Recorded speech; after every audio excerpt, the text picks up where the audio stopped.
जय गुरुदेव। प्रणाम सभी को।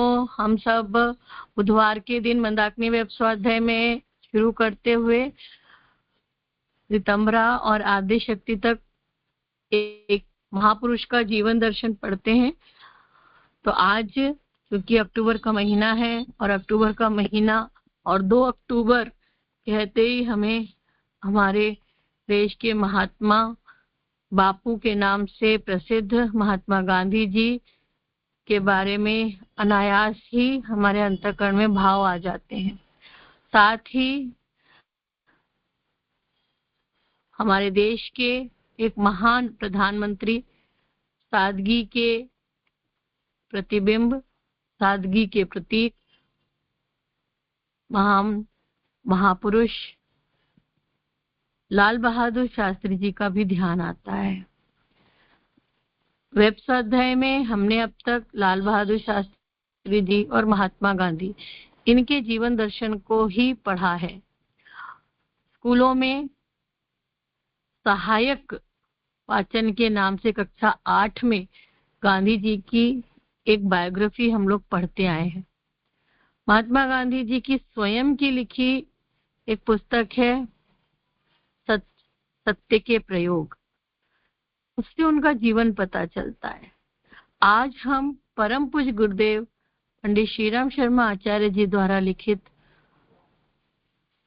बायोग्राफी, कथा, जीवन दर्शन महात्मा गांधी जी का पढ़ने जा रहे हैं। आइए उस गुरु सत्ता का भाव भरा आवाहन करते हैं ताकि वो हमें उनके दृष्टि से ये बता सकें, हम समझ सकें कि इस युग परिवर्तन की बेला में एक एक महापुरुष हमने पढ़े, हम पढ़ रहे हैं और हर बुधवार हम पढ़ते हैं कि युग परिवर्तन की ये जो महान प्रक्रिया हो रही है उसमें उनका क्या योगदान रहा और उन महापुरुषों के जीवन से हम भी प्रेरणा लें और हम भी सीखें कि इस युग परिवर्तन की बेला में हमारा क्या योगदान है, को हम भी समझ सके उनसे प्रेरणा लेते हुए। और इस युग परिवर्तन की बेला में हम सतत सक्रिय रहें और गुरु सत्ता के उस सपने को साकार करने में हमारा योगदान बने। आइए शुरू करते।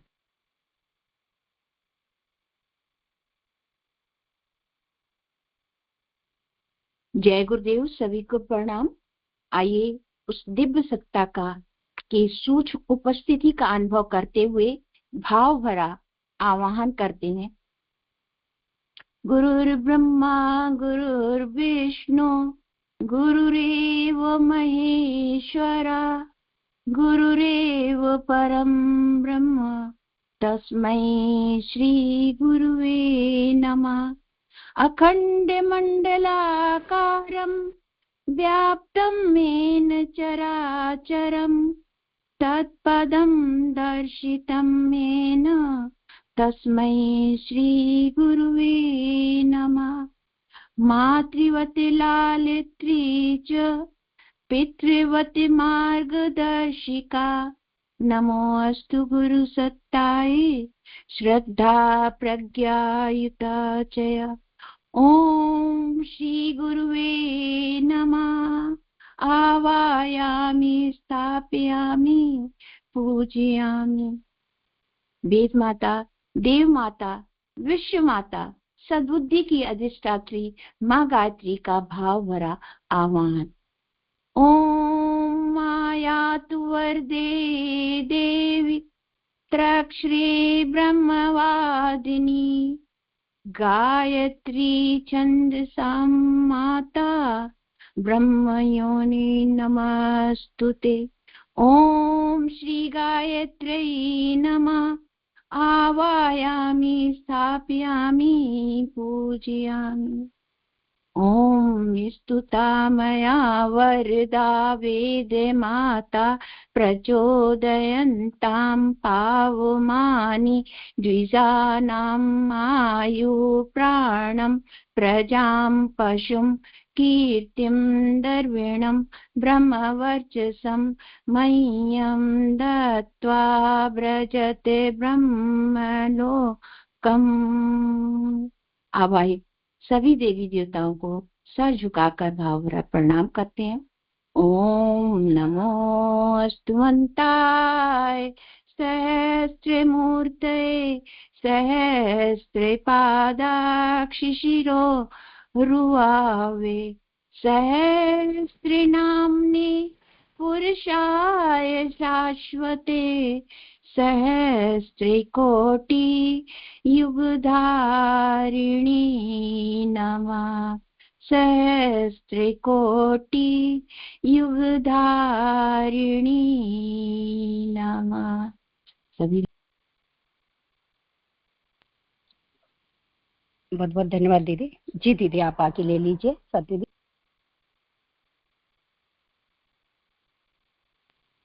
दीदी प्रणाम सभी को। और उस गुरु सत्ता की दिव्य उपस्थिति में आज हम गांधी जी के जीवन चरित्र को पढ़ने जा रहे हैं।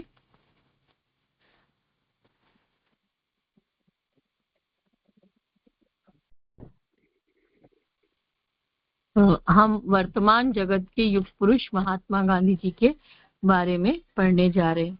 मेरी आवाज वगैरह अगर सही ना आए तो आप लोग कंटिन्यू कर लीजिएगा।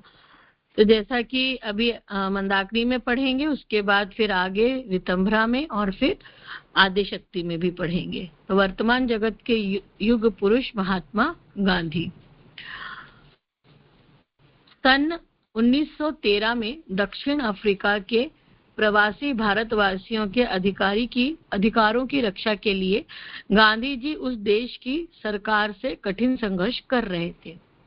यह झगड़ा यद्यपि वर्षों से चल रहा था, पर अब एक प्रकार से उसके निपटारे का समय आ गया था। इसलिए उस देश के प्रधान शासक जनरल स्मट्स के साथ गांधी जी की समझौते की बातें चल रही थी और उसके लिए वे प्रिटोरिया जाने वाले थे। मैं एक बार आप लोगों से निवेदन करूंगी कि दिमाग में एक दृश्य बनना चाहिए। सन 1913, एक तो वो समय जब गुरुदेव 2 साल के हैं। 1911 में परम पूज्य गुरुदेव का जन्म हुआ और 2 साल के परम पूज्य गुरुदेव का शरीर था और दक्षिण अफ्रीका की बात चल रही है। तो हम साउथ अफ्रीका को इमेजिन करें। साउथ अफ्रीका एक विदेशी भूमि है। साउथ अफ्रीका का आप लोगों को चित्र अगर नहीं पता हो, नहीं ध्यान हो, तो जैसे आइसक्रीम की कोन होती है वैसा साउथ अफ्रीका दिखता है, वैसा उसका नक्शा है आइसक्रीम की कोन के तरह सा। तो वो ध्यान में लाएं। और वहां के जो प्रवासी भारतवासी हैं, तीसरा दृश्य ये कि वहां पर मजदूर की तरह से भारतवासी और जो ब्लैक काले लोग होते थे उनको मजदूरों की तरह से अफ्रीका में यूज किया जाता था। तो अब वो प्रवासी भारतवासियों के अधिकारों की रक्षा के लिए, अब गांधी जी का ध्यान करें, गांधी जी एक लॉयर हैं, वकील हैं, तो उनका चित्र दिमाग में बने, काले कपड़े पहने, काला कोट पहने हुए और व्हाइट कलर के अंदर शर्ट पहने हुए, टाई लगी हुई जैसा, तो वो गांधी जी। ठीक है। अब गांधी जी उस देश की सरकार से संघर्ष कर रहे। गांधी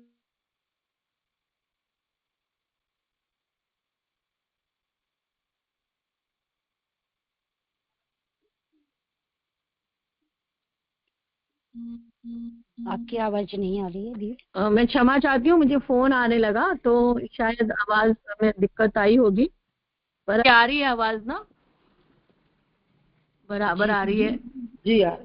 तो ये दृश्य को माइंड में लेकर के आइए कि गांधी जी संघर्ष कर रहे हैं और ये झगड़ा यद्यपि वर्षों से चल रहा था। अब गांधी जी के बारे में थोड़ा बहुत तो अपन लोग जानते हैं कि उन्होंने भारत के लिए और वहां पर भारतवासियों के लिए, वो जो एनआरआईज हैं उनके लिए संघर्ष किया था। अब ये झगड़ा कई वर्षों से चल रहा था, पर अब एक प्रकार से उसके निपटारे का समय आ गया था।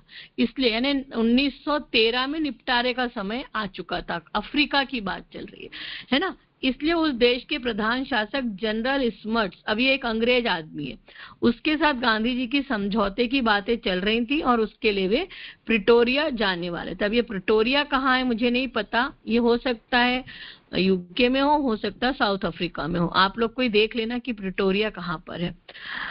तो उस अवसर पर दीन बंधु एंड्रूज अच्छा, नाम है। उस अवसर पर दीन बंधु एंड्रूज भी वहां उपस्थित थे।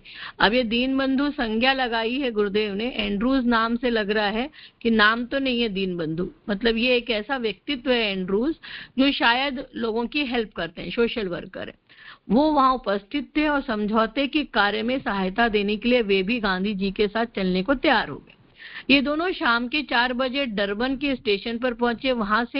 वहां के अंग्रेज स्टेशन मास्टर ने इनको देखते ही पूछा, hello Gandhi, how things going with you? कहो गांधी, क्या हालचाल है? गांधी जी ने कहा, मैं रात को 8 बजे वाली काफिर एक्सप्रेस से पिटोरिया जा रहा हूँ। जनरल स्पर्ट्स ने बातचीत के लिए बुलाया है। स्टेशन मास्टर कहने लगा, अच्छा हो कि आप काफिर एक्सप्रेस के बजाय, तो काफिर एक्सप्रेस का नाम है, काफिर एक्सप्रेस के बजाय अभी 5 बजे जाने वाली यूरोपियन मेल से चले जाएं। आज रात 12 बजे से रेल वालों की जनरल हड़ताल होने वाली है।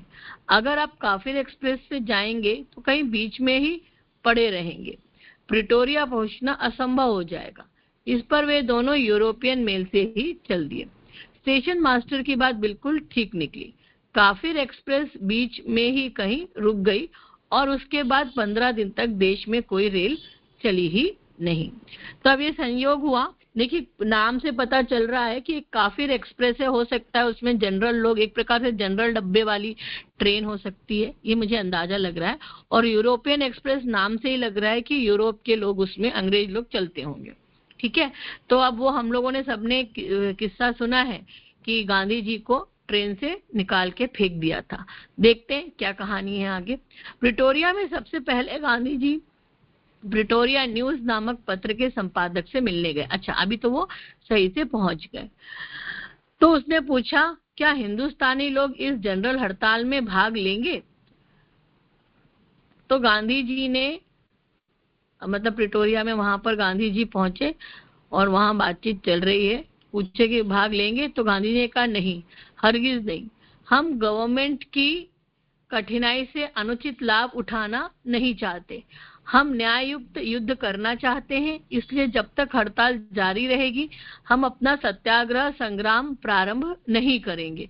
संपादक ने पूछा, क्या मैं आपकी इस बात को अखबार में छाप दूं? तो गांधी जी ने छापने से इनकार कर दिया। फिर संपादक ने यह समाचार सुनाया कि रेल वालों की हड़ताल बड़ी भयंकर है और 10-12 घंटे के भीतर ही देश भर में मार्शल लॉ यानी फौजी कानून लागू कर दिया जाएगा। यह सुनकर सत्याग्रह स्थगित होने की बात को, एक मिनट फिर से पढ़ रही, शायद एक लाइन लागू कर दिया। यह सुनकर एंड्रूज साहब को बड़ी चिंता हुई और गांधी जी से कहा, आप सत्याग्रह स्थगित होने की बात को इसी समय छप जाने दीजिए, अन्यथा मार्शल लॉ जारी होने के पश्चात जब हिंदुस्तानी यह कहेंगे कि हम जनरल हड़ताल में भाग नहीं लेंगे तो गवर्नमेंट यही समझेगी कि वह मार्शल लॉ के भय से ही ऐसा कर रहे हैं। उस समय वह हरगिज यह नहीं मानेगी कि आपने सद्भावना बुद्धि से प्रेरित होकर यह कार्य किया है। बहुत कहने सुनने पर गांधी जी इसके लिए राजी हुए और संपादक ने उनका इंटरव्यू लेकर भारतीयों की स्थिति को स्पष्ट कर दिया। अच्छा, तो समझ में आया हम लोगों को, थोड़ा बहुत समझ में आ रहा है कि यहाँ पर जो मामला चल रहा है साउथ अफ्रीका में काफी गर्म है। इस समय एक हड़ताल चल रही है जो कि ट्रेन वालों की है, ठीक है, रेलवे वालों की है, और रेलवे वालों की 15 दिन की हड़ताल हो गई है और उस हड़ताल के चलते मार्शल लॉ वगैरह लागू हो रहा है। कुछ गर्मा गर्मी है, ठीक है, जनरल हड़ताल है ये। और इस जनरल हड़ताल में गांधी जी से पूछा गया कि क्या भारतवासी इस जनरल हड़ताल में भाग लेंगे? तो गांधी जी ने कहा, नहीं, हम सरकार की कंडीशन को समझ रहे हैं, मतलब सद्भावना है कि सरकार अभी परेशान है तो हम जबरदस्ती अपनी परेशानी उन तक नहीं रखना चाहते, हम हड़ताल वगैरह नहीं करेंगे। तो उनसे पूछा गया कि भाई आप अपना ये जो बात कह रहे हैं तो इंटरव्यू आपका छाप दिया जाए, पेपर में छाप दे। तो गांधी जी ने मना कर दिया कि नहीं, पेपर में मत छापो ये सब। लेकिन एंड्रूज ने उन्हें कहा कि भाई अगर आप मार्शल लॉ लगने के बाद ऐसा करेंगे तो फिर लोग सोचेंगे कि आप तो मतलब घबरा करके नहीं कर रहे हैं हड़ताल। तो ये सारी बातचीत हुई और इस बातचीत के चलते अल्टीमेटली ये डिसाइड हुआ कि उनका इंटरव्यू छाप दिया जाए। अब देखते हैं क्या होता है। दूसरे दिन जनरल स्मर्ट्स से समझौते की बातचीत शुरू हुई, पर हड़ताल के कारण देश में बड़ी अशांति फैल गई थी और उसके कारण शांति रक्षा के लिए स्मर्ट्स को बहुत अधिक व्यस्त रहना पड़ता था। गांधी से बातचीत करने का उनको बहुत कम अवसर मिलता था, इसलिए समझौते का कार्य धीरे धीरे ही अग्रसर हुआ। इसी बीच गांधी जी के पास तार आया कि आपकी पत्नी अत्यंत बीमार है और वह अंत समय में आपको देखना चाहती है। समस्या बड़ी कठिन थी, इधर देश का महत्वपूर्ण कार्य, उधर पत्नी का मरणासन होना। फिर भी गांधी जी ने कर्तव्य पालन को मुख्य समझकर यही उत्तर दिया, यहाँ पर आवश्यक काम है, अभी मैं नहीं आ सकता। श्री एंड्रूज को इससे बड़ी व्यथा हुई और वे गांधी जी से बिना पूछे स्मर्ट्स के पास पहुंचे और यह खबर उनको बता दी। मतलब अब स्मर्ट्स के पास ये बात पहुंच गई कि गांधी जी अपनी वाइफ की इतनी खराब हालत पर भी नहीं गए, बल्कि वो आपसे मिलने के लिए वेट कर रहे हैं। तो इतनी बड़ी कंडीशन। तो इस घटना का प्रभाव जनरल पर बहुत अधिक पड़ा और अन्य कामों को रोककर शीघ्र ही समझौता करने वो लग गए। यद्यपि परिस्थिति बड़ी कठिन थी और गांधी जी न्याय और सत्य का प्रश्न उठने पर किसी भी हानि की चिंता नहीं करते थे, फिर भी एंड्रूज साहब के उद्योग से जनरल स्मर्ट्स मान गए और समझौते पर हस्ताक्षर कर दिए। मतलब कि ये जो समझौता था, उस समझौते के लिए आप देखिए गांधी जी का जो त्याग चल रहा है, वो ये त्याग कि वो अपनी फैमिली लाइफ को उन्होंने सैक्रिफाइस किया और देश हित के लिए काम कर रहे थे। और जो गुरुदेव कहते हैं ना, जो संकल्पवान होता है उसका फिर उसके आगे लोग भी झुकते हैं, लोग सपोर्ट करते हैं। तो एंड्रूज ने उनको सपोर्ट किया और वो जाके जनरल स्मर्ट्स से मिले और वो सारी बातें बताई, है ना। तो यहाँ समझौता हो गया। अब महात्मा गांधी सन 1869 से 1948, मतलब उनकी लाइफ बता रहा, उनका जन्म 1869 ऑलमोस्ट 1870 और 70 से 1900 यानी 30 साल ये, और इधर 48, तो 40 और 30 78 ईयर्स, 79 ईयर्स उनका जीवन रहा। तो महात्मा गांधी आजीवन यानी 79 वर्षों तक इसी प्रकार सत्य और कर्तव्य पालन के लिए प्रयत्नशील रहे और इसके लिए कष्ट को तो सहन किया ही, अनेक बार प्राणों की बाजी भी लगाते रहे। उनके पिता करमचंद जी और माता पुतली बाई भी बड़े कर्तव्यनिष्ठ और धर्मपरायण वैष्णव थे और उनके चरित्र का प्रभाव उन पर आरंभ से ही पड़ा। अब यहाँ से पहले तो देखिए गुरुदेव की शैली है, पहले उनके पूरे जीवन का एक सार हमारे सामने प्रस्तुत करते हैं और फिर उनकी जीवनी प्रारंभ करते हैं उस महापुरुष की। जो उस जमाने में गुरुदेव की ये स्टाइल थी। आजकल शॉर्ट वीडियोस बनाते हैं लोग ऐसे कि थोड़ी सी ब्रीफिंग दिखा देते हैं और उसके बाद फिर डिटेल बताते हैं, ताकि आदमी के मन में एक जिज्ञासा पैदा हो जाए कि क्या चल रहा है। एकदम से कहानी नहीं लिखते, ये कहानी की तरह लिख रहे, है ना। अब ये उनके माँ का नाम बता दिया, पुतली बाई, करमचंद जी उनके पिताजी का नाम, और जन्म से वो वैष्णव थे। और वैष्णव किसको कहते हैं, तो गुरुदेव ने हमको वैष्णव की परिभाषा क्या बताया कि वैष्णव जनते तेने कही, यानी वैष्णव जन किसको कहते हैं, ये पीर पराई जाने रे, मतलब जो दूसरे के दुख को, दर्द को समझता है वो वैष्णव होता है। तो गांधी जी वैष्णव थे, उनके चरित्र का प्रभाव उन पर आरंभ से ही पड़ा, इसलिए माता पिता के चरित्र का प्रभाव पड़ा उन पर, और वो सच्चे वैष्णव थे। इसलिए स्कूल में भी जहां अन्य लड़के तरह तरह की चालाकियों से काम लेते थे, वे अपनी सत्यनिष्ठा का परिचय देते रहे। एक बार परीक्षा देते समय सब लड़कों ने एक दूसरे की नकल करके प्रश्न ठीक हल कर दिए, पर मोहनदास यानी गांधी जी ने अध्यापक के प्रेरणा देने पर भी वैसा नहीं किया। ये कहानी हम सब ने पढ़ी भी है बचपन में भी कि भाई उनसे बोलते हैं कि नकल कर लो, लेकिन वो नकल नहीं करते हैं। फलस्वरूप उनका एक प्रश्न गलत हो जाता है। मैट्रिक की परीक्षा दे लेने के बाद विलायत जाकर बैरिस्ट्री की परीक्षा पास करने का निश्चय हुआ। घर के अन्य लोग तो इससे बहुत प्रसन्न हुए कि घर का एक व्यक्ति इतना बड़ा दर्जा पा जाएगा, पर माताजी जल्दी राजी ना हुई। उन्होंने सुन रखा था कि विलायत में खान पान का कोई प्रतिबंध नहीं है, इसलिए मनुष्य धर्म भ्रष्ट हो जाता है। जब मोनिया गांधी जी ने बहुत आग्रह किया तो माता ने कहा कि, अब ये मोनिया कौन है? जब मोनिया है ना, गांधी जी, अच्छा, मोनिया उनका घर का नाम है। जब मोनिया ने बहुत आग्रह किया तो माता जी ने कहा, यदि तुम मेरे सामने 3 बातों की प्रतिज्ञा करो तो मैं अनुमति दे सकती हूँ। तो ये प्रतिज्ञा 3 कौन सी प्रतिज्ञा करवाई गांधी जी से? कि कभी मांस नहीं खाएंगे, कभी मद्यपान नहीं करेंगे और पराई स्त्री से व्यभिचार की बात मन में नहीं लाएंगे। गांधी जी ने माता के सामने उक्त प्रतिज्ञाएं कर ली। आगामी जीवन में ये प्रतिज्ञाएं ही उनके लिए ढाल बन गई। विलायत में अध्ययन करते समय और बाद में भी इनको तोड़ने के कई गंभीर और लुभावने अवसर उनके सामने आए, पर वे माता की प्रतिज्ञा का ध्यान करके उसमें न गिरने से बच गए। ये बहुत ही सुंदर बात है कि जब हम हमारे माता पिता के सामने प्रतिज्ञा कर लें और हम उस पे आरूढ़ रहें। मेरे जीवन में भी ये चीज रही, मैंने सीखा गांधी जी से ही है कि इस तरह से जब वो अपनी माता की बात मानते तो हम भी अपने माता पिता की बात मानेंगे। और कभी बाहर का नहीं खाती थी मैं। 1-2 बार ऐसा ही हुआ, मुझे बहुत टीजिंग की थी क्लास के लोगों ने कि ये तो कंजूस है, ये तो कभी पार्टी नहीं देती। ठीक है, नहीं देती, हम बाहर का नहीं खाते, तुम लोगों को खाना है तो खा लो, मैं पैसे दे दूंगी, लेकिन मैं नहीं खाऊंगी। तो बड़े अच्छे रहते हैं ये कि हम संकल्पित हो तो संकल्प हमको बहुत आगे बढ़ाते हैं। 1-2 बार मित्रों द्वारा वैश्यालय में ले जाए जाने पर भी वे वहां से बिना स्त्री प्रसंग किए ही वापस चले आए।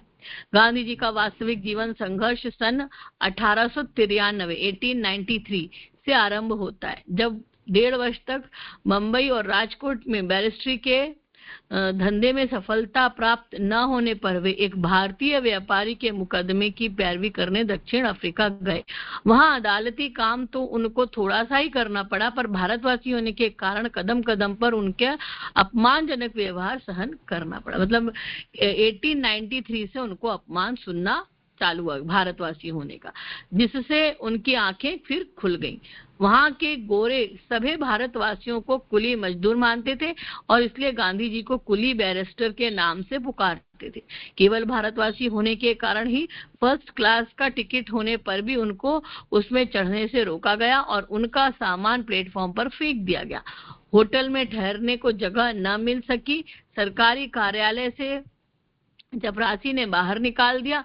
इस प्रकार की अनेक घटनाओं से उनको प्रतीत हुआ कि यहाँ पर हमारे देशवासियों को कितने अन्याय और असुविधाएं सहन करनी पड़ रही हैं।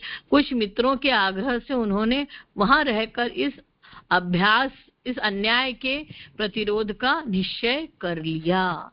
ये जो कुछ बताया जा रहा है ना, ऐसा नहीं कि पूरी तरह से मिट गया, ये आज भी वहां के डीएनए में है, ये दिखता भी है। पर क्या है, अब इतना समय गुजर गया, 100 साल हो चुके हैं, 100 साल के ऊपर हो चुके हैं, 100-125 साल हो चुके हैं, इसलिए वो चीज डल होती चली गई। लेकिन आज से 25 साल पहले, 20 साल पहले बोलूंगी, मैंने भी अमेरिका जैसे देश में इस चीज को महसूस किया। क्यों? उसका कारण क्या होता है कि हमारा जो रंग है ना, हमारी जो चमड़ी है, वो तो बोलती है ना, भले हम कितने भी एटिकेट सीख लें, सब कुछ कर लें उनके साथ, लेकिन सुपीरियरिटी कॉम्प्लेक्स उनके अंदर और हमारे अंदर, उनकी सुपीरियरिटी से ज्यादा हमारे अंदर की इन्फीरियरिटी कॉम्प्लेक्स अब की जनरेशन में नहीं आ रहा है, अब धीरे धीरे ये मिट रहा है, लेकिन ऐसा होता था। परिणाम यह हुआ कि 20 वर्ष तक गांधी जी को दक्षिण अफ्रीका के स्वार्थी और क्रूर गोरों से जूझते रहे। अपनी धार्मिक प्रवृत्ति और वहां के प्रवासी भाइयों की स्थिति को ध्यान में रखते हुए उन्होंने लड़ाई का एक नया ही तरीका निकाला। तब तक राजनीतिक आंदोलनों में प्रायः शक्ति और हिंसा का प्रयोग किया जाता था, पर गांधी जी ने अपने आंदोलन का नाम सत्याग्रह रखा। उन्होंने कहा कि हम सरकार की किसी भी अन्याय युक्त आज्ञा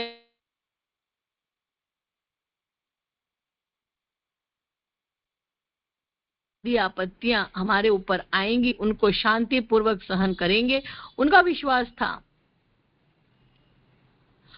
विश्वास था कि इस प्रकार सत्य और अहिंसा का अवलंबन करने से निष्ठुर व्यक्ति का भी हृदय पसीज जाता है और वह अन्याय से पीछे कदम हटा लेता है। वास्तव में गांधी जी की यह सत्याग्रह संग्राम संसार के लिए एक अद्भुत दृश्य था। मैंने भी बहुत कोशिश की है, जब मेरी रैगिंग वगैरह होती थी, जब इंजीनियरिंग कॉलेज में गए थे तो रैगिंग हुई थी, तब मैंने सत्याग्रह ही किया था, क्योंकि यही संस्कार, अब हमने चूंकि पढ़ाई था गांधी जी को तो ये संस्कार थे, तो वहां पर भी ये किया। और ये जो बात लिखी गई है कि सत्याग्रह और अहिंसा का मार्ग, मतलब सामने वाला कहीं ना कहीं किसी ना किसी रूप में सॉफ्ट हो ही जाता है और फिर हमारी जीत होती है। तो ये तो मेरा भी अनुभव है। एक प्रदर्शन, एक तरफ नृशंस गोरे डंडा, गोली और जेल खानों द्वारा बर्बरता का प्रदर्शन कर रहे थे, और दूसरी तरफ हजारों निहत्थे भारतीय पुरुष, स्त्री, बच्चे राम नाम लेते हुए मार खा रहे थे और जेल जा रहे थे। उनमें से अनेक मर भी गए, पर उनका बलिदान व्यर्थ नहीं गया। इन समाचारों से भारत में तो तुमुल आंदोलन छिड़ ही गया, और भारतीय नेताओं से लेकर तत्कालीन वायसराय लॉर्ड हार्डिंज तक ने इन गोरे अत्याचारियों की भरपूर निंदा की। साथ ही समस्त सभ्य संसार में दक्षिण अफ्रीका वालों की आलोचना होने लगी और सबने उनके व्यवहार की भर्त्सना योग्य कहा, उनके व्यवहार को भर्त्सना योग्य कहा। अंत में इंग्लैंड की ब्रिटिश सरकार का आसन भी हिल गया और उनके दबाव से दक्षिण अफ्रीकन शासकों को अपनी बहुत सी अनुचित और अवैध आज्ञाएं वापस ले लेनी पड़ी। गांधी जी को विमल विजय प्राप्त हुई और उनका नाम संसार के कोने कोने में एक महामानव के रूप में प्रसिद्ध हो गया। संसार के हजारों मनीषियों ने बड़े प्रशंसनीय शब्दों में उनका गुणगान किया। फ्रांस के जगत प्रसिद्ध दार्शनिक रोमिया रोला ने मुक्त कंठ से घोषित किया, महात्मा गांधी का नाम सदैव उस श्रेणी में लिखा जाएगा जो मनुष्य मात्र को सुखी बनाने में अपने जीवन का बलिदान करते हैं। तो गांधी जी को अप्रिशिएट किया गया, बहुत ज्यादा माना गया। क्यों? क्योंकि उन्होंने इस एक अनोखा प्रयोग किया है ना, जो मार खाए और उनके अंदर टैलेंट भी था। ऐसा नहीं है कि कोई ऐसे गए बीते इंसान थे, पहले ही वो फेमस हो चुके थे, क्योंकि उन्होंने अपने जो बताया गुरुदेव ने पहले कि जो उनकी वाइफ के लिए उनकी तबीयत खराब है और वो नहीं गए, पर्सनल एफर्ट्स को एक तपस्वी की तरह उन्होंने लिया, तो इससे वो एक सेलिब्रिटी तो बन ही चुके थे। और उसके बाद ऐसे कोई भी करता तो थोड़ी ना होता, सेलिब्रिटी होने के बाद फिर उनकी एक साख बन चुकी थी, उसके बाद वो फिर इस तरीके के एक लीडरशिप रोल में आए और उनका जीवन भी सत्य से भरा पूरा था। तो सत्य के कारण उनका, चूंकि उनकी ढाल ही सत्य थी, और सत्याग्रह फिर एक लीडर के रूप में, और ऐसा नहीं कि खुद बोल रहे हैं और जनता को तो आगे भेज रहे हैं और खुद उसमें आंदोलन में भाग नहीं ले रहे, ऐसा नहीं था, वो भाग भी लेते थे, मार भी खाते थे। तो उन्होंने कितने ट्रेन में वो ट्रैवल नहीं कर पा रहे थे, तो ये सब कुछ उन्होंने सहन किया है। तो हम गांधी जी को एकदम नकार भी नहीं सकते, लेकिन हम फुल क्रेडिट भी ये नहीं कह सकते दे दी हमें आजादी बिना खड़ग बिना ढाल, ये भी नहीं कह सकते कि केवल पूरा क्रेडिट हम उनको दे दें, क्योंकि हमारे देश के बहुत से महान नायक, महाराणा प्रताप जैसे, सुभाष चंद्र बोस जैसे भी लोग हुए हैं जिनका भी योगदान है। तो बैलेंस करके हम लोगों को समझना होगा, हमें कंसेप्ट्स को समझना होगा कि वास्तव में सत्य की जीत है। यहाँ पे किसी व्यक्ति के, उस व्यक्ति के त्याग को समझना होगा। ऐसा नहीं है कि केवल चुपचाप बैठ गए जाकर के, नहीं, उनका बहुत त्याग, और and it's not at all easy, ये बहुत कठिन होता है। चलिए आगे ले लेते हैं, भारतवर्ष का स्वाधीनता संग्राम। नेक्स्ट रीडर यहाँ से पढ़ लें। दीदी, आप सुधा दीदी ले रही हैं तो अगला टॉपिक सुधा दीदी आप दीदी लीजिए। और ऐसे ही पढ़िएगा, थोड़ा सा फास्ट फॉरवर्ड में, मतलब समझ, कहानी का सारांश बताइएगा एक पैराग्राफ पढ़ने पर। जी दीदी, जय गुरुदेव। दीदी खोल रही हूँ, 1 मिनट।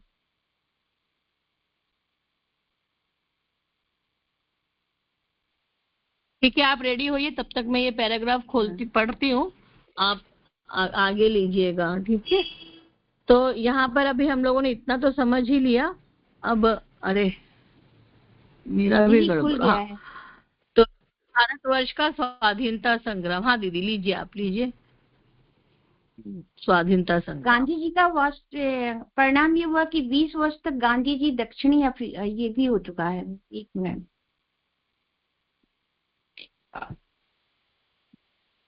भारतवर्ष का स्वाधीनता संग्राम, यहाँ से लेना है दी। दीदी नया टॉपिक है, नया टॉपिक है, बोर्ड में रहता है। खुल गया दीदी, खुल गया। जय गुरुदेव, सभी को प्रणाम। अगला टॉपिक है पेज नंबर 6 पर, भारतवर्ष का स्वाधीनता संग्राम। दक्षिण अफ्रीका के भारतवासियों की समस्या का तत्कालीन हल हो जाने पर महात्मा जी ने अपना कार्यक्षेत्र भारत को बनाने का विचार किया। इसके अतिरिक्त सत्याग्रह आंदोलन में वर्षों बहुत अधिक परिश्रम करने और सरकार द्वारा तरह तरह की यातना सहन करने के फलस्वरूप आपका स्वास्थ्य भी निर्बल पड़ गया था। ये देखकर आपके मित्रों ने आपको भारत जाकर कुछ समय विश्राम करने की सलाह दी। इसलिए जनवरी 1915 में आप भारत चले आए। यहाँ पर आपके कार्य में सबसे अधिक सहायता देने वाले श्री गोपाल कृष्ण गोखले ही थे। इसलिए जहाज से उतरते ही सबसे पहले आप उन्हीं से मिलने पूना गए, पर वे उस समय तक मरणांतक बीमारी पर चारपाई पर पड़े थे। अब यहाँ पर बताया जा रहा है कि गांधी जी ने फिर अपना कार्यक्षेत्र भारत को चुन लिया और वर्षों सब बहुत अधिक परिश्रम कर चुके थे, तो सरकार बहुत काफी यातना भी उनको सहनी पड़ी थी, तो स्वास्थ्य भी निर्बल पड़ गया। तो सबने यही सलाह किया कि अब आप विश्राम करने की सलाह दी। तो 1915 में वो भारत चले आए और यहाँ पर उनको गोपाल कृष्ण गोखले का साथ मिला, लेकिन उस समय मतलब बहुत ही बीमारग्रस्त थे, चारपाई पर पड़े हुए थे गोखले जी। गोखले जी ने आपको सर्वेंट्स ऑफ इंडिया सोसाइटी में रहकर काम करने की सम्मति दी, पर आपने अपने कार्य क्षेत्र को इस प्रकार सीमित बनाना अच्छा न समझा और भारत में सबसे मिलजुल कर यहाँ की परिस्थिति का अध्ययन कर लेना आवश्यक समझा। श्री गोखले ने उनको ये भी सम्मति दी कि 1 वर्ष तक किसी राजनीतिक आंदोलन में नहीं पड़ना, वरना देश भ्रमण करके और नेताओं से मिलकर यहाँ की परिस्थिति को अच्छी तरह हृदयंगम करने का प्रयत्न करना। इसलिए वे उस वर्ष मद्रास, कलकत्ता, पटना, दिल्ली जैसे महत्वपूर्ण नगरों में गए और प्रमुख नेताओं से विचार विमर्श किया। इसके बाद अहमदाबाद पहुंचकर सत्याग्रह आश्रम की स्थापना की, जहां भावी कार्यक्रमों के लिए कार्यकर्ताओं को प्रशिक्षित किया जा सके। उन्हीं दिनों आपको हिंदू विश्वविद्यालय के उद्घाटन उत्सव में निमंत्रित करके बुलाया गया। वहां आपने बड़े बड़े राजाओं को उनके मुंह पर ऐसा फटकारा कि वे सभा छोड़कर उठकर चले गए और चारों तरफ एक कोहराम मच गया। यदि गांधी जी को अपना भाषण बीच में ही रोक देना पड़ा, पर भारतवासियों को उसी दिन ये विदित हो गया कि कोई प्रज्वलित व्यक्तित्व भारत भूमि पर अवतरण हो गया है, जो शीघ्र ही देश को किसी अभूतपूर्व संघर्ष के पथ पर अग्रसर करेगा। इसमें हमने जाना कि गोखले कृष्ण गोपाल कृष्ण गोखले ने उनको एक सोसाइटी में, सर्वेंट्स ऑफ सोसाइटी में रहकर काम करने का दिया, लेकिन वो वहीं तक सीमित नहीं रहना चाहते थे। और साथ में गोखले जी ने ये भी कहा कि आप किसी राजनीतिक आंदोलन में नहीं पड़ना, बस देश का भ्रमण करते रहना। तो बड़ी बड़ी जगहों, बड़े बड़े महानगरों में गए और जो प्रमुख नेता थे उनसे विचार विमर्श किया। फिर वो अहमदाबाद पहुंचे और सत्याग्रह आश्रम की स्थापना की। फिर उन्हें हिंदू विश्वविद्यालय में जब बुलाया गया, निमंत्रित किया गया, तो वहां बड़े बड़े उस समय राजाओं का प्रचलन था। बड़े बड़े राजा आए थे, वो अपनी इच्छा अनुसार काम करते थे। तो गांधी जी ने उनको बहुत फटकारा और तो राजा सभा से उठकर चले गए। और फिर जब राजा उठकर चले गए तो बड़ा कोहराम मचा। तो गांधी जी ने अपना भाषण वही बीच में रोक दिया और साथ ही सब लोगों को, भारतवासियों को ये पता चल गया कि हाँ, कोई ऐसा प्रकाश आलोक फैलाने वाला व्यक्ति इस भारत भूमि पर अवतीर्ण हो चुका है और हमारे देश को शीघ्र ही बहुत अभूतपूर्व संघर्ष के पथ पर हम सभी को अग्रसर करेगा। क्योंकि वो क्या संघर्ष था? स्वाधीनता, देश को स्वाधीन कराना। कुछ दिन चंपारण और खेड़ा के सत्याग्रह में अपनी कार्य पद्धति की एक झलक दिखलाकर आपने सन 1919 में रॉलेट एक्ट के विरोध रूप में अपना देशव्यापी ऐतिहासिक आंदोलन आरंभ किया।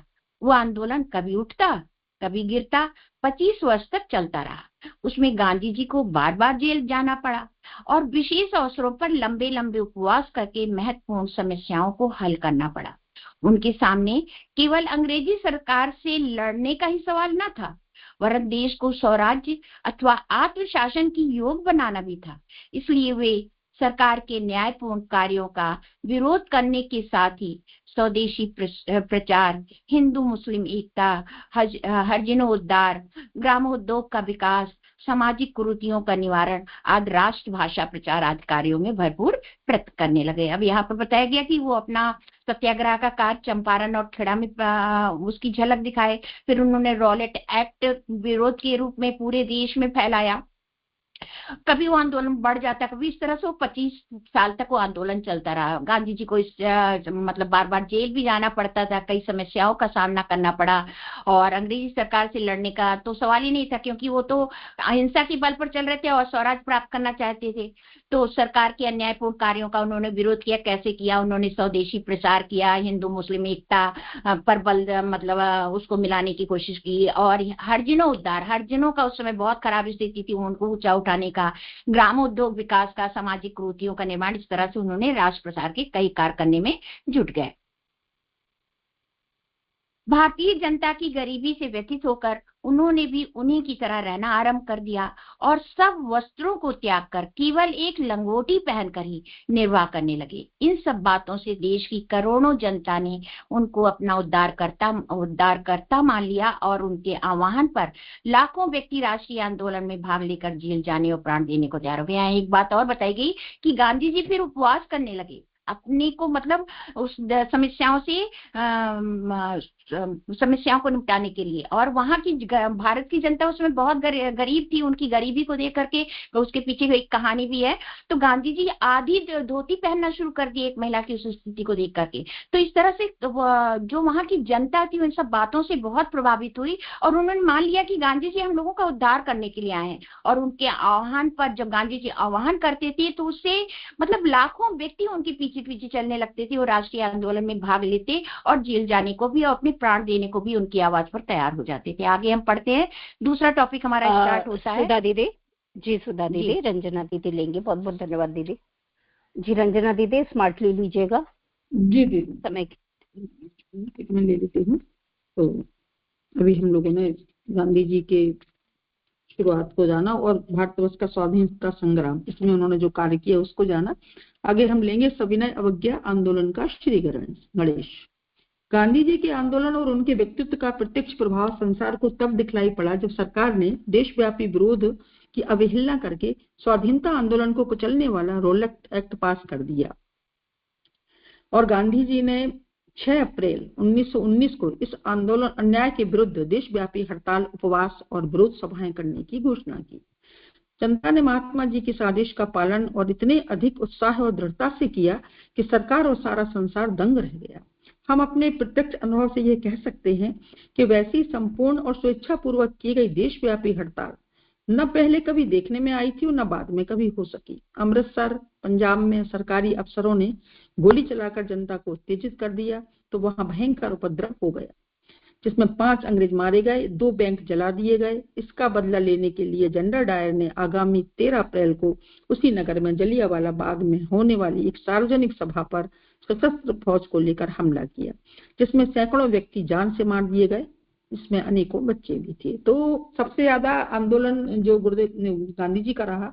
रॉलेट एक्ट जब पास किया गया तो ये बड़ा अन्यायपूर्ण था ये एक्ट। इसमें क्या था कि किसी पर न कोई मुकदमा चलाना है, न उसकी बात सुननी है, सीधा उसको जेल में डाल देना है। आंदोलन को दबाने की बात थी, ये कुचलने के लिए बनाया गया था रॉलेट एक्ट।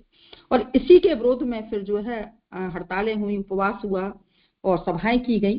तो चूंकि महात्मा गांधी की बात सभी सुनते थे और सब में उत्साह था और सभी लोगों ने जो है इसमें भाग लिया और इतनी जनता उत्तेजित हो गई कि अमृतसर में एक अफसर को भी गोली मार दी।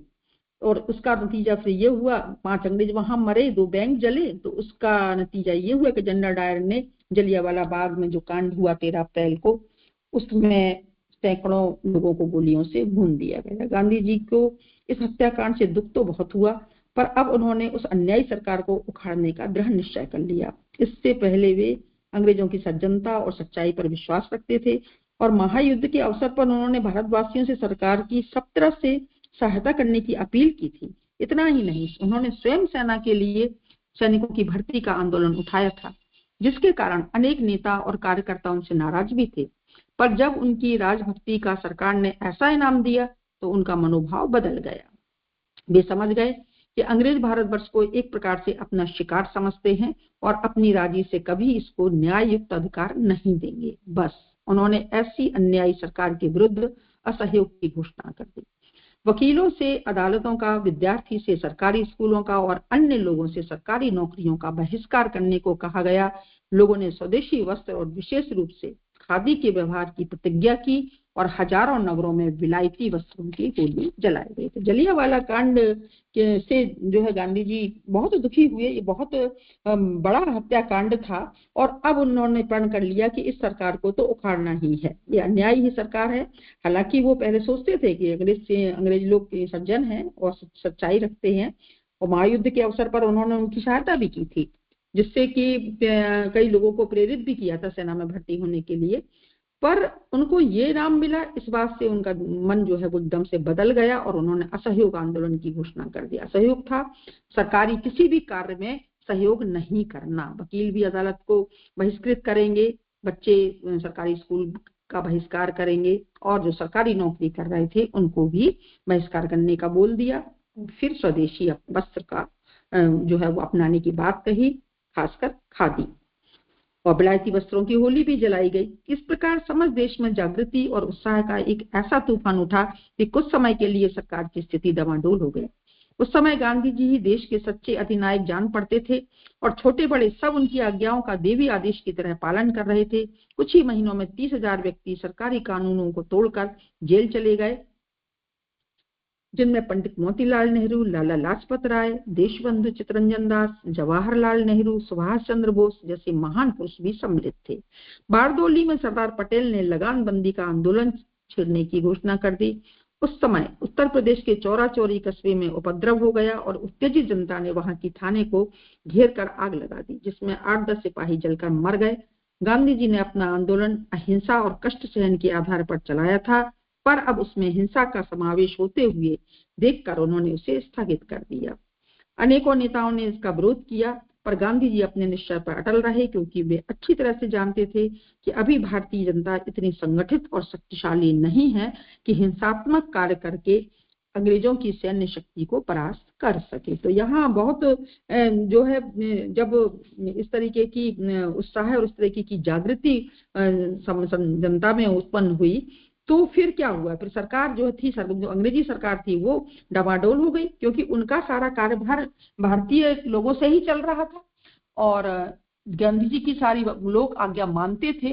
30,000 व्यक्तियों ने सरकारी कानून तोड़ दिया, जेल चले गए, जिसमें पंडित मोतीलाल नेहरू, लाजपत राय, देशबंधु जी, जवाहरलाल नेहरू, ये सारे लोग थे, सुभाष चंद्र बोस जी।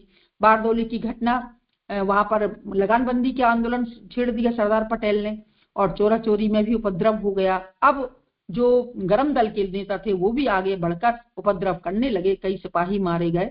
ये देखकर गांधी जी ने अपना आंदोलन जो अहिंसा और कष्ट सहने पर बनाया था उसको उन्होंने स्थगित कर दिया। कई लोगों ने उनका विरोध किया, पर वो अपनी बात पर अटल रहे। उसका मुख्य कारण यही था कि वो बहुत अच्छे से जानते थे कि अभी भारतीय जनता इतनी शक्तिशाली नहीं है, इतनी संगठित नहीं है कि अंग्रेजों की सैन्य शक्ति का मुकाबला कर सके। इसके पश्चात गांधी जी ने कुछ लेखों पर राजद्रोह का अभियोग चलाया। सरकार ने गांधी जी को 6 वर्ष की जेल का दंड दिया। इस पर असहयोग आंदोलन कुछ समय के लिए दब गया। देश में राजनीतिक जागृति तथा संगठन की निरंतर वृद्धि होती रही।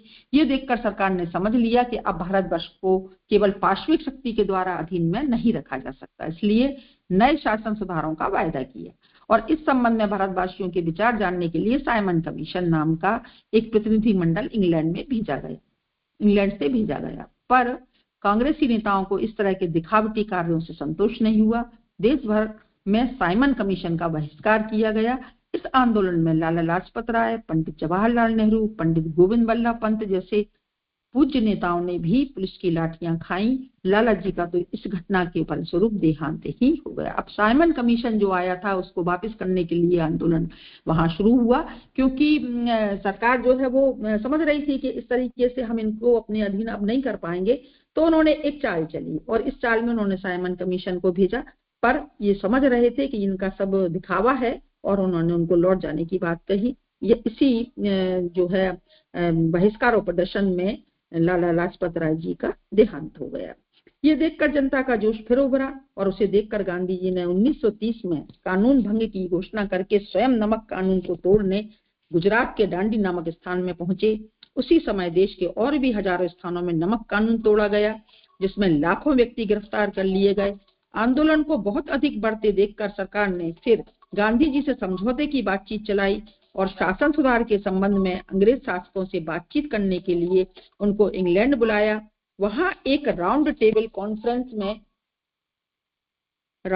कॉन्फ्रेंस की गई, जिसमें इंग्लैंड और भारत के सब दलों के नेताओं ने भाग लिया।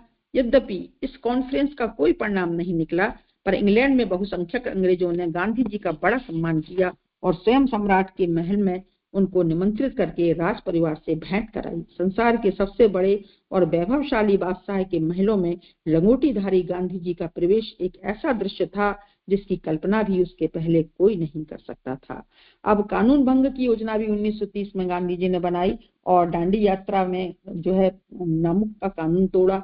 इस नमक कानून के बाद सरकार तो समझ रही थी कि अब गांधी जी से समझौता करना पड़ेगा और उनको बुलाया गया। राउंड टेबल कॉन्फ्रेंस हुई, पर इसमें कोई लाभ नहीं मिला। अंत में उनको बादशाह के महल में बुलाया गया, राज परिवार से भेंट कराई गई। तो गुरुदेव यहाँ लिख रहे हैं कि ये बहुत एक अजीब सा दृश्य था कि उस महल में लंगोटीधारी गांधी जी उसमें प्रवेश कर रहे हैं, वो अपनी उसी वेशभूषा में थे। समझौते की बातचीत भंग हो जाने पर भारतवर्ष में फिर सरकार के विरुद्ध जोरदार आंदोलन हुआ। इस बार सरकार पहले से तैयार थी। उसने थोड़े ही दिनों में सब नेताओं को, जिनमें मालवीय जी भी सम्मिलित थे, जेल में डाल दिया पकड़कर। कुछ समय बाद इंग्लैंड की सरकार ने जो नए शासन सुधारों का मसौदा प्रकाशित किया, उसमें प्रांतीय शासन के बहुत कुछ अधिकार भारतवासियों को दे दिए गए, जिनको स्वीकार करने को अंग्रेज कांग्रेस भी तैयार हो गई। पर इसके साथ ही उसमें कई बातें ऐसी थी जिससे जनता में भेदभाव की वृद्धि होती थी। सबसे अधिक आपत्तिजनक बात गांधी जी को यह जान पड़ी कि उसमें अछूतों को हिंदुओं से अलग मानकर पृथक वोट देने का अधिकार दिया गया। इसके विरुद्ध गांधी जी ने एरबदा जेल के भीतर ही 21 दिन का उपवास किया। उनकी दशा बड़ी नाजुक हो गई। तब सरकार उसको बदलने के लिए तैयार हुई और अछूत हिंदुत्व की सीमा में रह गए। इसके पश्चात गांधी जी ने अपना मुख्य कार्य अछूतोद्धार ही बना लिया। उन्होंने कहा, जब तक हम व्यवहारिक रूप से अछूतों को समानता का दर्जा नहीं देंगे, तब तक उनकी स्थिति नहीं सुधर सकती।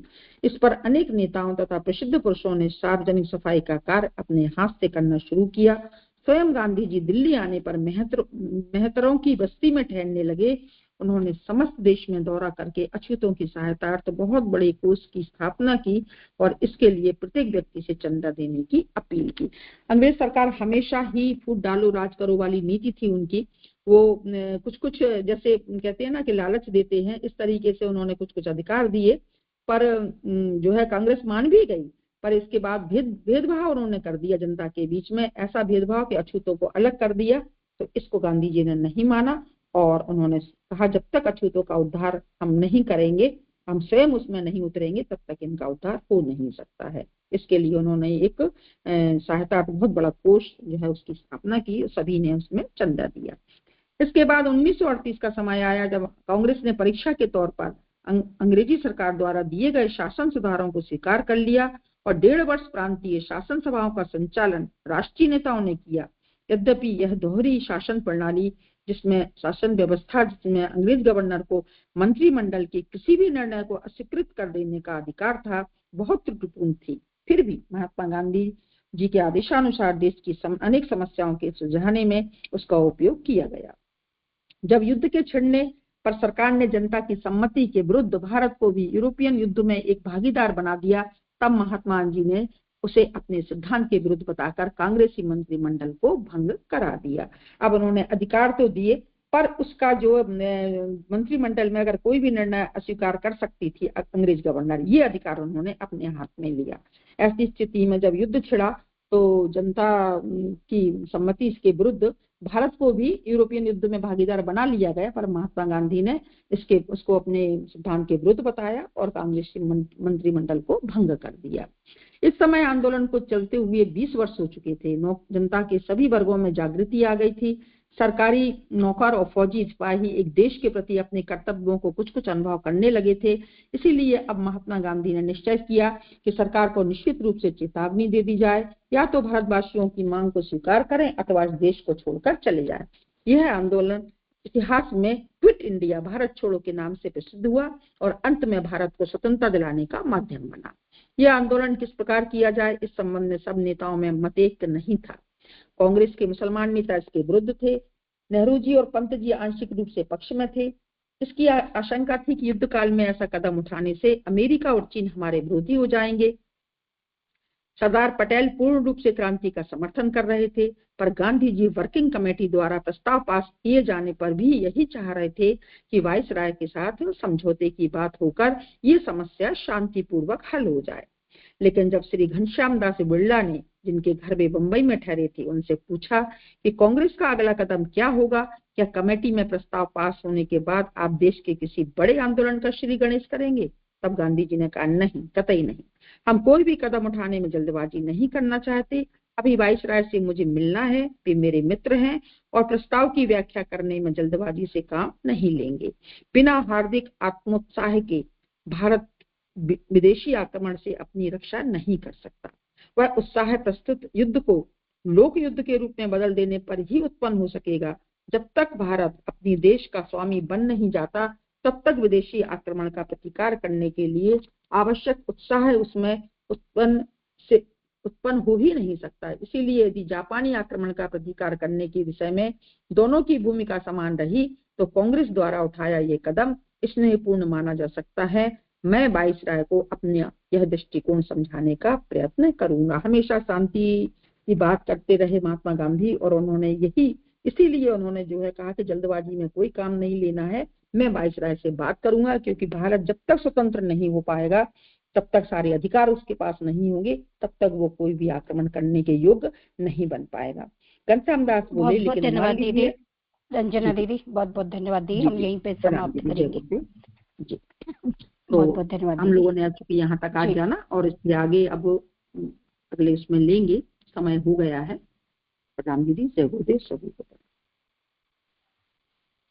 जी, बहुत सुंदर हमने महात्मा गांधी के जीवन दर्शन को जाना। बहुत से सूत्र निकल के आते हैं यहाँ पर उनके जीवन से सीखने के लिए, और यदि हम एक एक सूत्र भी अपने जीवन में, हमारे परम पूज्य गुरुदेव का भी देखें तो ये सूत्र हमें देखने को मिलते हैं। सबसे पहली बात जो मुझे बहुत अच्छी लगी यहाँ पर कि जब ईमानदारी वाली बात यहाँ पे जब उन्होंने बात की थी, जब प्रिटोरिया गए थे और जब उनसे न्यूज के संपादक ने वहां पे बोला था, तो उन्होंने कहा था कि हम सरकार की कठिनाइयों से अनुचित लाभ उठाना नहीं चाहते, हम न्याय युक्त युद्ध करना चाहते हैं। और इस बात को अखबार में छापने के लिए मना कर दिया था उन्होंने एंड्रूज को, तो ये तो बाद में छपा। लेकिन यहाँ पर यदि इसी लाइन से यदि गांधी जी के जीवन दर्शन को जाना जाए तो ईमानदारी, समझदारी, जिम्मेदारी और बहादुरी का सूत्र यहीं से हमें देखने को मिला गांधी जी के बारे में।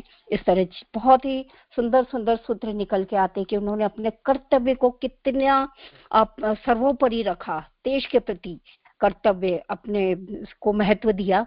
परम पूज्य गुरुदेव अपनी अमृतवाणी में हमेशा एक बात कहते हैं कि अपना कर्तव्य कर्म करिए, अपना कर्तव्य कर्म कर दीजिए, उसके बाद छोड़ दीजिए। तो ये हमें यहाँ पर भी देखने को मिल रहा है। और जो प्रतिज्ञा की थी उनकी माता जी ने, जो प्रतिज्ञा कराई, माता पिता की आज्ञा का पालन करना, उनके जीवन से यहाँ हमें देखने मिल रहा। संघर्ष तो सभी के जीवन में आते हैं, पर अनीति अत्याचार के विरुद्ध जो क्या बोलते हैं उन्होंने प्रतिशोध जाहिर किया था, वो क्योंकि देश के लिए, देश की जनता के लिए।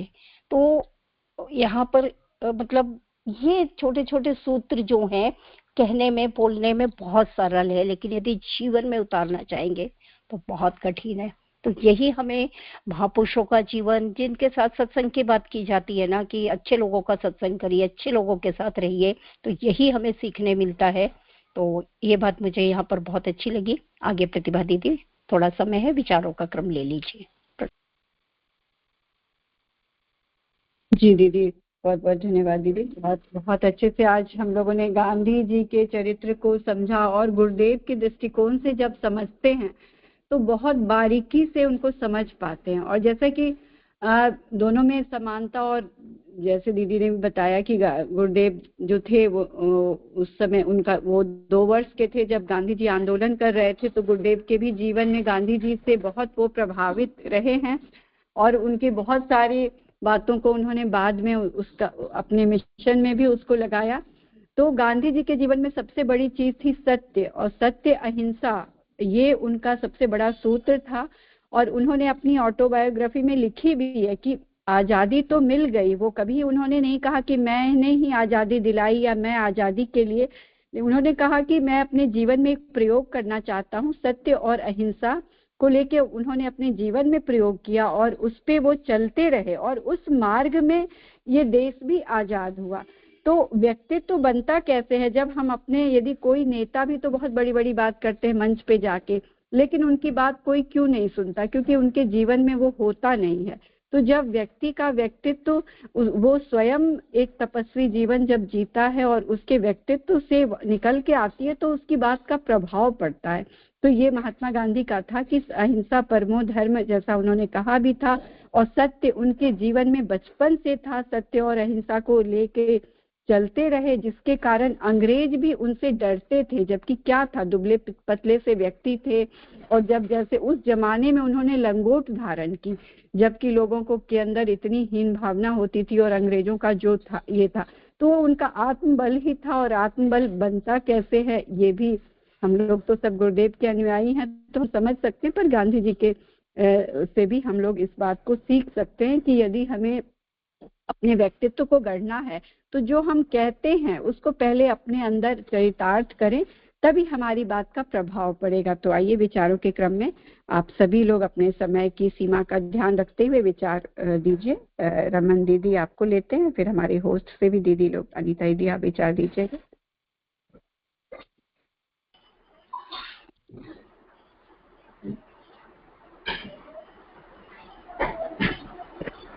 जी दीदी आप बोलिए।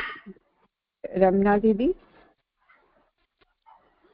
जी अनीता दीदी तब तक आप विचार दीजिए, दीदी कुछ समझ नहीं आ रहा। जय गुरुदेव, सभी को प्रणाम।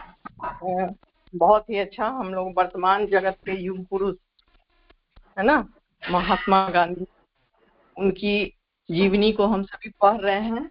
और आज भी हमारा देश के लोग, हमारे प्रधानमंत्री, सब लोग, उन्होंने अपने जीवन में ऐसा आदर्श स्थापित किया कि सभी उनके विचारों के और उनके कृत्य के, है ना, अपने जीवन में जो उन्होंने बोला सो उन्होंने किया।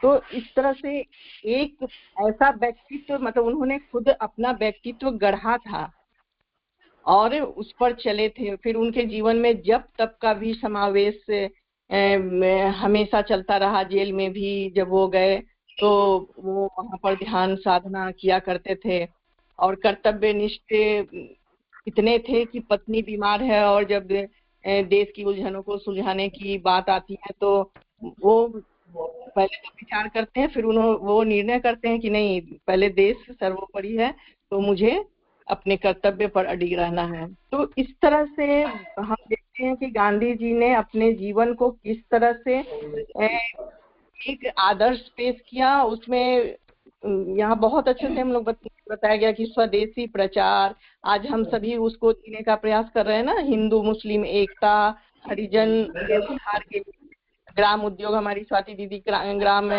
के वहाँ के ग्रामवासियों के जीवन को सुधारने के लिए किस तरह से ग्राम तीर्थ योजना पर हम सभी चल रहे हैं। तो ये सब हमारे राष्ट्रपिता महात्मा गांधी की ही देन है ना। सामाजिक जो भी कुरीति थी उसका निवारण और राष्ट्रभाषा, तो ये सारा आदर्श उन्होंने अपने जीवन में किया, अपने देश के लिए आंदोलन किया। और वो बिल्कुल भी नरम दल, वो आंदोलन करके, सत्याग्रह करके ही अंग्रेजी शासन को बिल्कुल झुका देते हैं और उसके विरुद्ध वो हमेशा डटकर खड़े रहते। तो ये से हम को भी ये सीखने को मिलती है कि सच का साथ देना और सत्य पर चलना, है ना। अहिंसा कोई जरूरी नहीं है कि हिंसा, आज हम छोटे छोटे देखते हैं ना कि कुछ भी प्रोटेस्ट करना हो या फिर कोई उस्का देता है, और राष्ट्र की संपत्ति, समाज की संपत्ति का हमारे युवा यूथ जो कि शक्तियों की पुंज है ना, वो अपनी शक्ति को किस तरह बर्बाद कर रहे हैं। तो देश की संपत्ति को नष्ट करके यहाँ वहां तोड़फोड़ मचा करके, तो ये सब हमें देखना होगा कि हाँ, हमारे जो पुरुष थे वो किस तरह से इतने बड़े अंग्रेजी शासन को उन्होंने डाला। दक्षिण अफ्रीका पढ़ने भी गए, वहां भी जो स्थिति देखी तो फिर उन्हें लगा कि हमारे भी देश के यहाँ बच्चे यहाँ पढ़ रहे हैं, जब हमारी ये स्थिति है तो उन सभी की क्या दशा है। तो सबके लिए दर्द, पीड़ा और इसके निवारण के लिए चला, तभी तो वो देश ही नहीं विदेश में आज भी वो पूजे जाते हैं। तो उनको सत सत नमन है दीदी, और लोगों से भी विचार ले लीजिए। जी दीदी, बहुत बहुत धन्यवाद दीदी। रमन दीदी, आप बोलना चाह रहे थे तो आप बोलिए। जी दीदी को शायद कुछ दिक्कत आ रही है। सुधा सिंह दीदी, आप विचार कीजिए। जी, जय गुरुदेव, सभी को प्रणाम। वास्तव में गांधी जी का जीवन तो हम लोगों के लिए बहुत ही प्रेरणाप्रद है। वास्तव में उन्होंने यज्ञ में जीवन जिया, जो कहते हैं ना कि अपने लिए कठोरता, दूसरों के लिए उदारता। तो उन्होंने सबसे पहले अपने ही स्वार्थ को त्याग करके हमें दिखाया कि पत्नी की इतनी खराब स्थिति थी, फिर भी उन्होंने राष्ट्र धर्म को महत्व दिया। दूसरा, यहाँ हम लोगों ने देखा, जो कहते हैं ना कि माता निर्माता भव, गांधी जी को ऐसी स्थिति में पहुंचाने का सबसे बड़ा श्रेय अगर किसी को है तो उनकी माँ पुतली बाई को है। उन्होंने जब वो विदेश जाने लगे, कोई भी आदत अपना सकते थे, लेकिन उन्होंने 3 ऐसे बड़े संकल्प कराए जिससे कि शुद्धि होती है। उन्होंने कहा, मतलब वो तीनों संकल्प उनको कराया और उन्होंने उस प्रतिज्ञा को पूरा किया, क्योंकि अपने माता से उन्होंने किया था। और एक हमने ये भी देखा, वो बहुत सत्यनिष्ठ थे। बच्चों की आदत होती है, जैसा संगत देखते हैं वैसा बदल जाते हैं, लेकिन वो स्कूल में देखते थे कि बच्चे नकल भी कर रहे हैं सब, लेकिन उन्होंने नहीं किया। तो इस और ये जो हम लोग कहते हैं ना, वो नारे में बोलते हैं कि युग निर्माण कैसे होगा, व्यक्ति के निर्माण से, माँ का मस्तक ऊंचा होगा त्याग और बलिदान से। तो गांधी जी तो त्याग और बलिदान के प्रतिमूर्ति थे, तभी उन्हें भारत का राष्ट्रपिता कहा गया। और इसी कारण उन्होंने उस समय जो देश की सामयिक स्थिति थी उसको देख करके वो इतना द्रवित हो गए कि वो एक महिला को, मतलब उसके पास साड़ी नहीं थी, धोती नहीं थी, वो नहा रही थी आधी लपेटी थी। गांधी जी उस समय से लंगोट, मतलब आधी धोती में रहने लगे।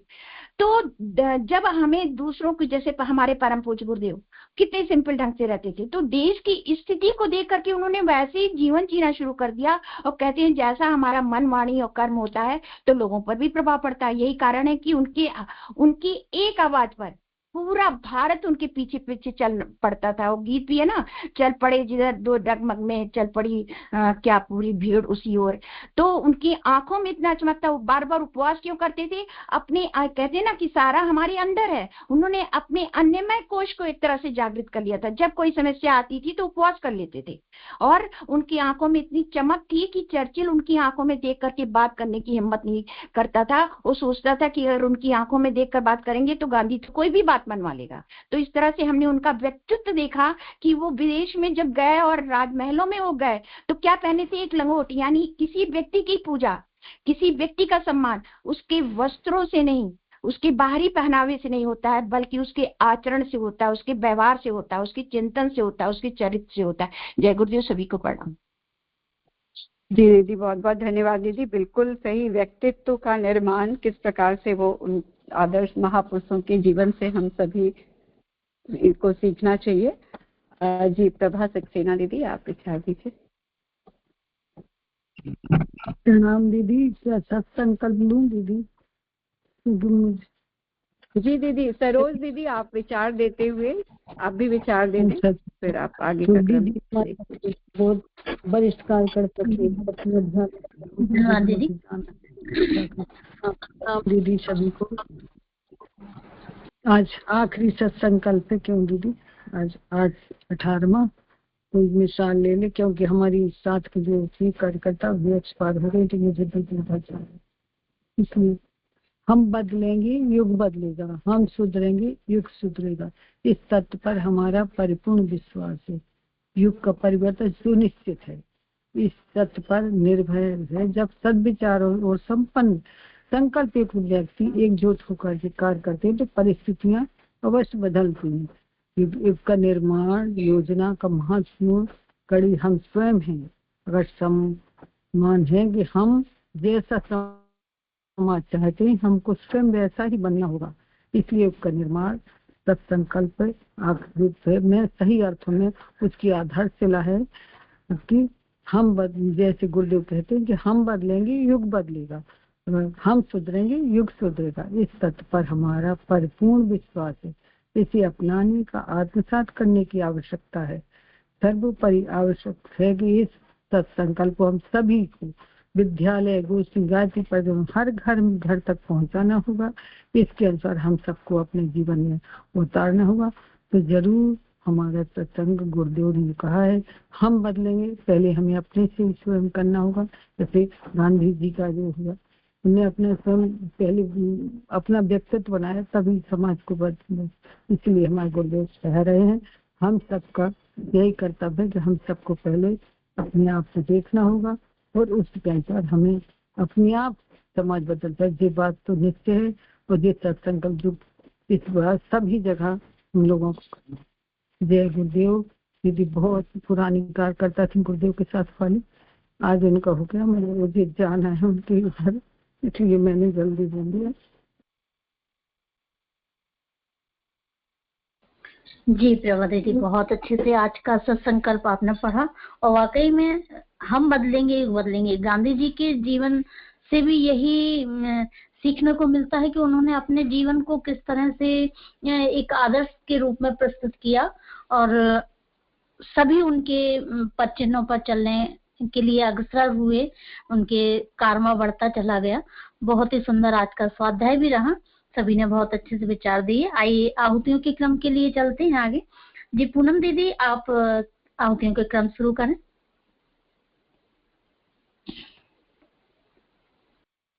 जय गुरुदेव। प्रणाम सभी दीदी को। आज का स्वाध्याय बहुत ही अच्छा रहा। आज का स्वाध्याय को समझने व सभी को सद्बुद्धि प्राप्त हो। इन्हीं भावों के साथ आइए गायत्री मंत्र की आहुतियां समर्पित करते हैं। ओम भूर्भुवः स्वः तत्सवितुर्वरेण्यं भर्गो देवस्य धीमहि धियो यो नः प्रचोदयात् स्वाहा। इदं गायत्र इदं न मम। ॐ भूर्भुवः स्वः तत्सवितुर्वरेण्यं भर्गो देवस्य धीमहि धियो यो नः प्रचोदयात् स्वाहा। इदं गायत्र इदं न मम।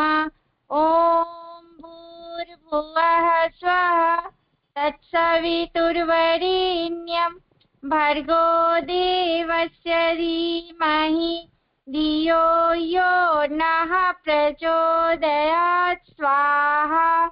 इदं गायत्र इदं न मम। महामृत्युंजय मंत्र आहुति।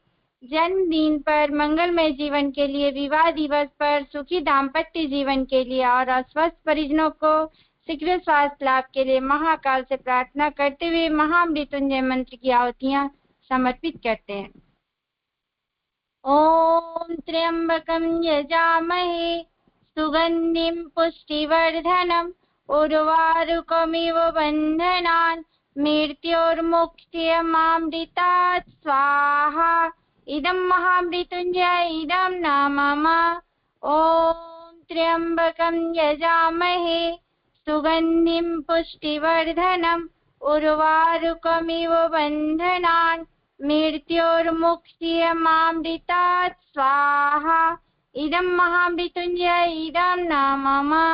ओम त्र्यंबकं यजामहे सुगंधिं पुष्टिवर्धनम् उर्वारुकमिव बन्धनान् मृत्योर्मुक्तियमामृतात् स्वाहा। इदं महामृत्युंजय इदं न मम। दिवंगत आत्मा नाम शांति अर्थम आहुति। वे परिजन जिन्होंने स्थूल शरीर छोड़ दिया है उनकी आत्मा की शांति एवं सदगति की प्रार्थना करते हुए भावपूर्ण आहुति। ओम शन्नो मित्र शंवरुण शन्नो भवत्वर्यम शन्न इंद्रो बृहस्पतिः शन्नो विष्णुरुक्रमः स्वाहा इदं दिवंगतात्मानां शान्त्यर्थम् इदं न मम। ओम शन्नो मित्र शंवरुण शन्नो भवत्वर्यम शन्न इंद्रो बृहस्पतिः शन्नो विष्णुरुक्रमः स्वाहा इदं दिवंगतात्मानां शान्त्यर्थम् इदं न मम। ओम शन्नो मित्र शंवरुण शन्नो भवत्वर्यम शन्न इंद्रो बृहस्पतिः शन्नो विष्णुरुक्रमः स्वाहा इदं दिवंगतात्मानां शान्त्यर्थम् इदं न मम। पर्यावरण पुष्टि अर्थम आहुति। ओम पृथिव्यै स्वाहा स्वाहा ओम अंतरिक्षाय स्वाहा स्वाहा ओम सूर्याय स्वाहा स्वाहा ओम चंद्राय स्वाहा स्वाहा ओम नक्षत्रेभ्यः स्वाहा स्वाहा ओम अद्भ्यः स्वाहा स्वाहा ओम औषधिभ्यः स्वाहा स्वाहा ओम वनस्पतिभ्यः स्वाहा स्वाहा ओम चराचरेभ्यः स्वाहा स्वाहा ओम सरीसृपेभ्यः स्वाहा स्वाहा इदं पर्यावरण पुष्ट्यर्थम् इदं न मम। शांति पाठ। तीनों लोक में, जल में, स्थल में, नभ में, सभी के मनों में, औषधियों में, वनस्पतियों में एवं सर्वत्र शांति हो। इन्हीं भाव के साथ आइए शांति पाठ करें।